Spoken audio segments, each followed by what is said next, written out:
Hello guys, বাঁশ খেয়েছেন কখন আপনারা?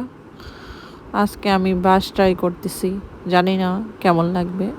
এটা হচ্ছে পাহাড়ি বাঁশকরল বলে। তো আমাকে আমার এক শুভাকাঙ্ক্ষী লোক এনে দিয়েছে।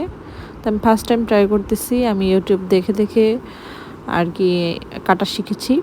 তারপর হচ্ছে আমি এগুলো ভিতরেরটা নিয়েছি আর বাহিরের অংশ ফেলে দিয়ে লবণ আর হলুদ দিয়ে সিদ্ধ বসিয়ে দিয়েছি।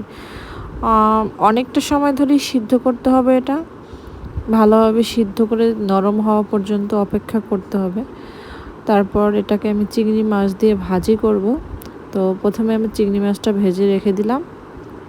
তারপর হচ্ছে পেঁয়াজ কুচি, রসুন কুচি এগুলো ভালোভাবে ভেজে তারপর হচ্ছে হালকা হলুদ, মরিচ এইসব গুঁড়ো মশলা একটু জল দিয়ে দিলাম। তারপর বাঁশটা আর কি দিয়ে দিলাম।